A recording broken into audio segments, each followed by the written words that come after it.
Good evening, and welcome to Dr. Katz Live. Tonight, we're talking about a quiet place that a lot of adults find themselves in.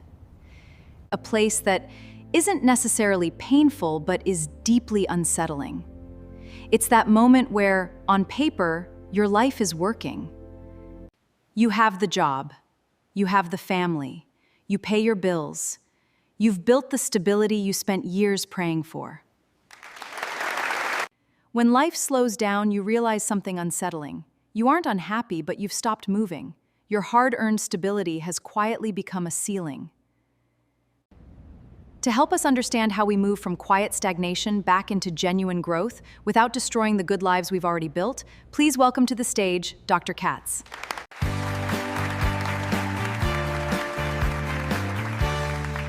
Thank you, Elena. It is wonderful to be here. Let's begin.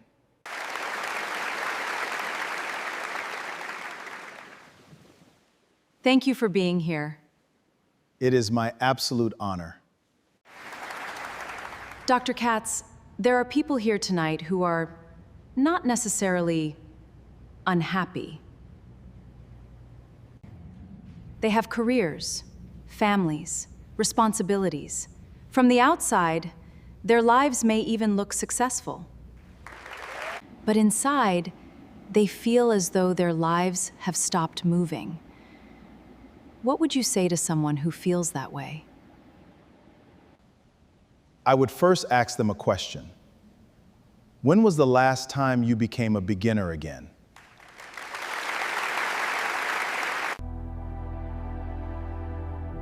But starting again can be frightening, especially when someone has already built a life. The danger begins when fear makes every unfamiliar possibility seem irresponsible. Then security is no longer simply protecting your life, it is limiting it. And eventually, comfort can begin to look very much like a cage. How do you know when it is time to change rather than simply appreciate what you already have? How do we know when to change? That is an important distinction. Change for the sake of change is not wisdom. But gratitude does not require stagnation.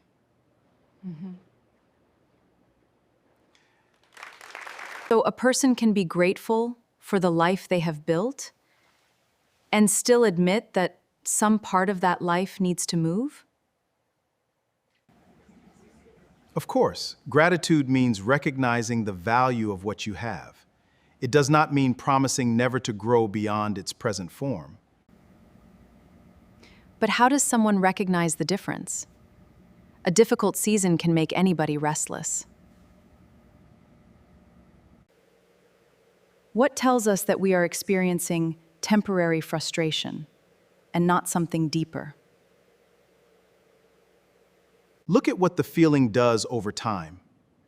Temporary frustration usually changes as circumstances change. Stagnation keeps returning.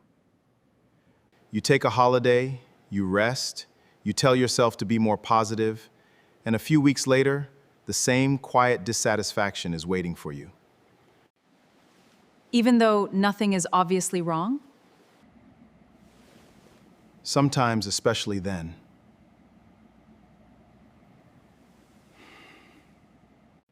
When there is a crisis, you know what requires attention. But when life is functioning, you can dismiss the discomfort for years. You say, "I have no right to complain." Because other people have more serious problems. Yes. But another person's suffering does not make your inner life irrelevant.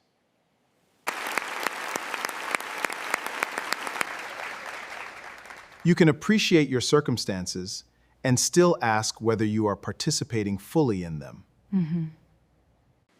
Many people would say, I would love to change something, but I have bills, children, and people depending on me. And those responsibilities are real. Beginning again does not always mean abandoning your job or gambling the family's security. Sometimes it begins with examining where all your effort is going. Because a person can work extremely hard without actually moving forward. Exactly. You can spend years pushing against a brick wall. Working harder will exhaust you, but it will not necessarily transform that wall into a door. So someone can appreciate the life they have built and still admit that part of it needs to change? Absolutely. Gratitude means recognizing the value of what you have. It does not mean refusing to examine your life. And it certainly does not require pretending that everything is still serving the person you are becoming. But people become restless for many reasons. They may be tired, disappointed, or simply passing through a difficult season. When we look at the process of real change, how do they know that something genuinely needs to change? Look at what happens after you rest. Temporary exhaustion usually responds when the body and mind receive what they need. Stagnation may become quieter for a while, but it returns. The same dissatisfaction is waiting when ordinary life resumes. And because nothing is visibly wrong, people begin questioning whether they even have the right to feel dissatisfied. Many people struggle to seek help. They tell themselves, I have a job, I have a family. Other people have more serious problems. Another person's suffering does not make your inner life irrelevant. Recognizing a problem is not the same as being ungrateful. A life may contain many good things while one important part of the person living it has gone silent. What does that silence look like? How would someone recognize it in the middle of an otherwise ordinary life? You stop feeling curious. You postpone everything that belongs to you. Eventually, you are always busy, but rarely feel that you must examine where all that effort is going. There are people here working 50 or 60 hours every week. Some may even be working 2 different jobs. They are doing everything they were taught to do, yet their financial circumstances are barely improving. The first thing I would say is that their exhaustion is real. Hard work deserves our respect. But we must be careful with the belief that effort alone will always produce progress. Because many people were promised that if they worked hard, remained loyal, and stayed patient, progress would eventually come. What happens when it does not?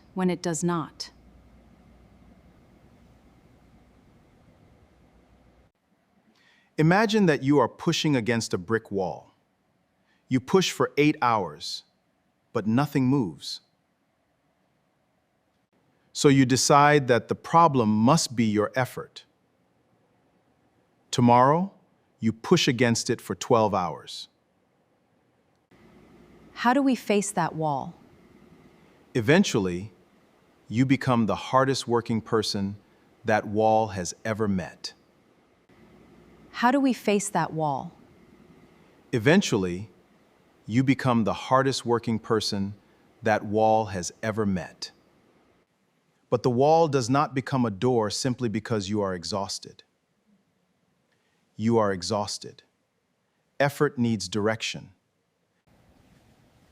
But stopping can feel irresponsible when there are bills to pay and other people depending on you.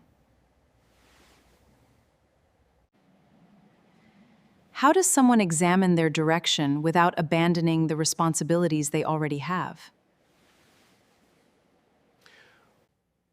Examination does not mean walking away from your job tomorrow. It means becoming honest about where your effort is taking you. Before giving more hours to the same direction, ask whether that direction can realistically produce a different result. Perhaps 1 hour each week can go toward learning a skill that increases your options. Perhaps there is a project, course, or opportunity you repeatedly dismiss because exploring it makes you uncomfortable. The first step may simply be gathering information. Responsible change usually begins with investigation, not escape. So the answer is not necessarily to work harder? No. Working harder and moving forward are not always the same thing.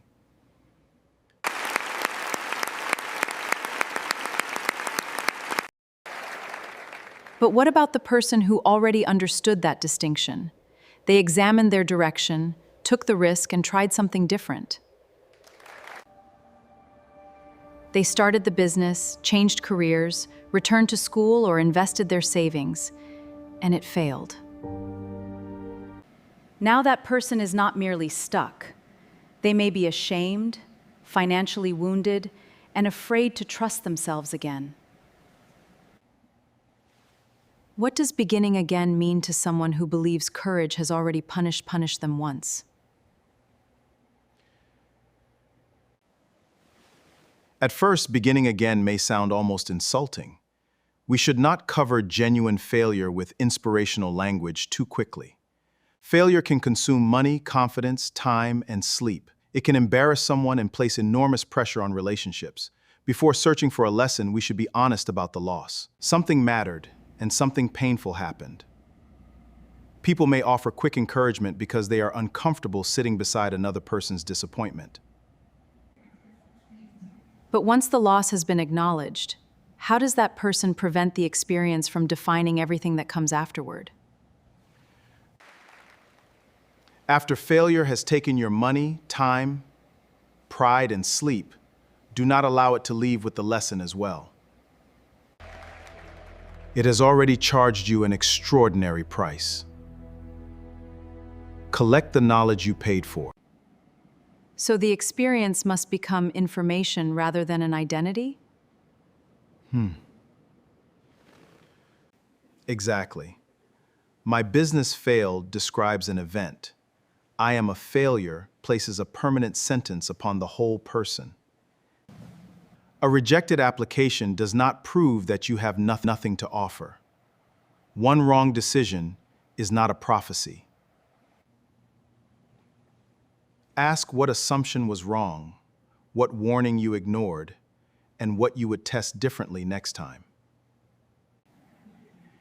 If you examine the failure honestly, your next decision will be made by someone who knows more than the person who made the first. But what if the person believes there is no longer enough time for another decision? What do you say to someone in their 50s, 60s, or 70s who believes ambition belongs to younger people? I would begin by asking them a different question. Who decided that their remaining years no longer count? Aspiration does not expire simply because a person has accumulated birthdays, responsibilities, or disappointments. My older brother led smaller schools across Uganda for years. His greatest appointment came with only 7 years remaining before retirement.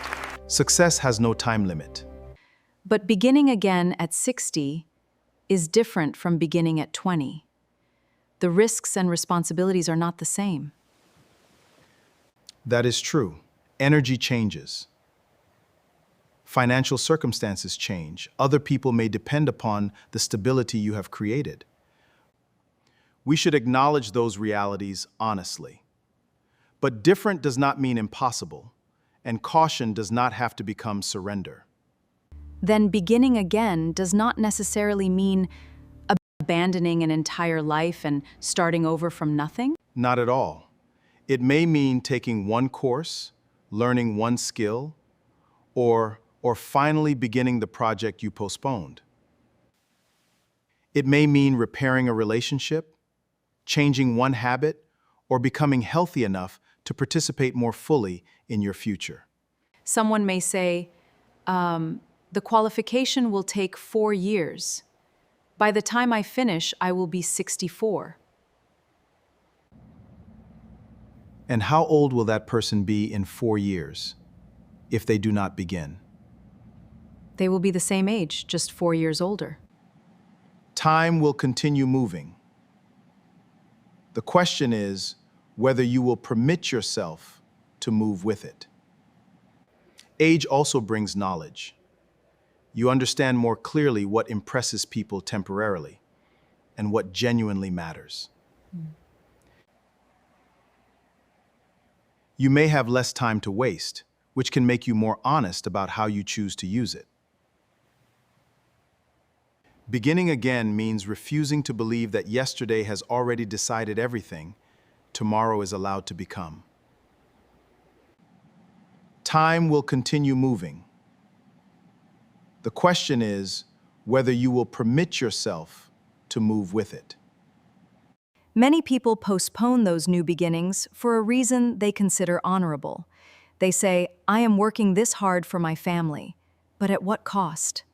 A mother works every evening. A father misses dinner. A couple keeps postponing time together because they are building a future. But when that future finally arrives, the people they were building it for may barely know them. We must begin by respecting the pressure to provide. Food, housing, education, healthcare, and financial security genuinely matter. It is easy to romanticize family time when you are not the person worrying about keeping the electricity on.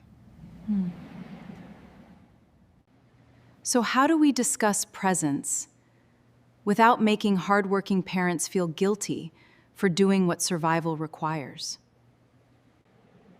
By remembering that this is not a judgment against work. It is an invitation to examine what the family experiences. Children cannot experience your intentions directly. They experience whether you listen, whether you notice them, and whether you are emotionally available. They may understand your sacrifice one day. But while they are young, they experience your presence as moments. What can a parent do when there genuinely are no additional hours available? Presence is not measured only in hours. 10 undistracted minutes can carry more meaning than 2 distracted hours. The question is whether the people you love can reach you during the time you actually share. Then the answer may be to create small rituals that can survive even the most demanding schedule? Exactly. One protected breakfast, a conversation during the commute, or 10 attentive minutes before bedtime can become meaningful. The ritual does not have to impress anyone. It only has to tell your family you can still find me. And this happens between partners as well. 2 people can maintain a household while gradually disappearing from each other. Yes. Many relationships do not collapse through one dramatic event. They slowly become administratively efficient. Did you pay that bill? Who is collecting the children? What time is the appointment?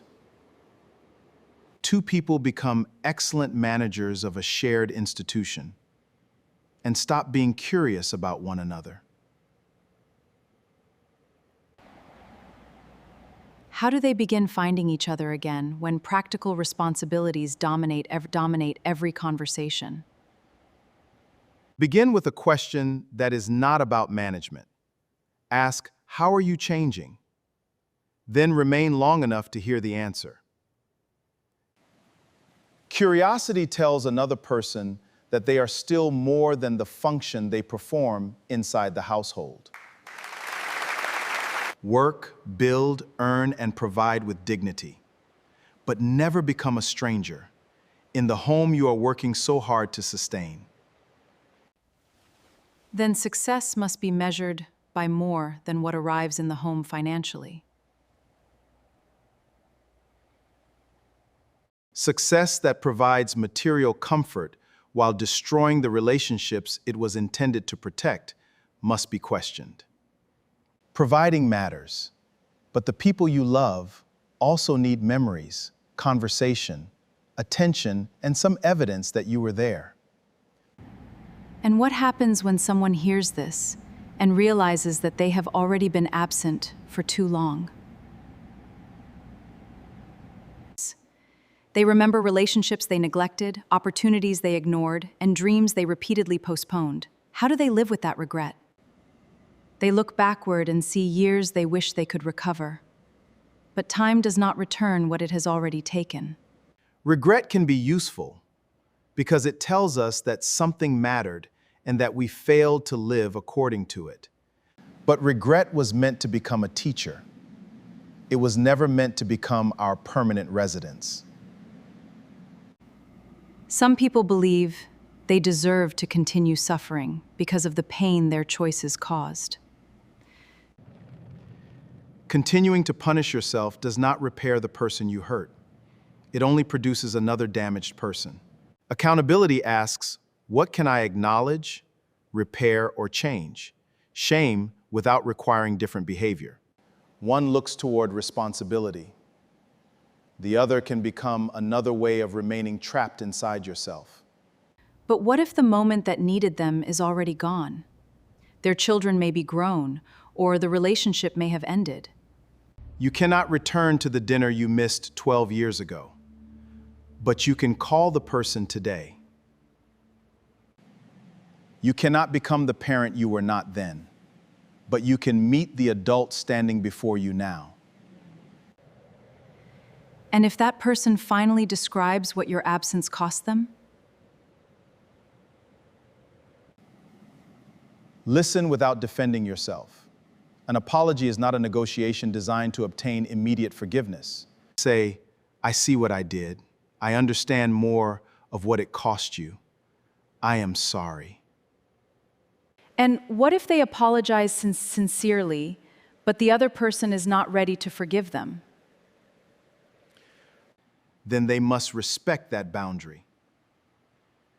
Remorse does not create an entitlement to forgiveness. Some relationships require time. Others may never return in the form we want. Accountability remains necessary either way. Moving forward does not mean forgetting. It means remembering in a way that changes your conduct instead of merely deepening your shame. Yesterday can explain where you are, but it does not have the authority to decide every place you go next. Then let us make this practical. When someone wakes tomorrow morning carrying all these realizations, what should they actually do? They should not attempt to transform their entire life tomorrow morning. That expectation would probably leave them frozen again. Instead, identify one part of life that has remained still for too long. Do not demand that everything move at once. Choose one area and move it 1 inch. What might moving 1 inch look like in an ordinary person's life? Make the phone call, send the application, look up the course, and write down its deadline. Put something into the savings account.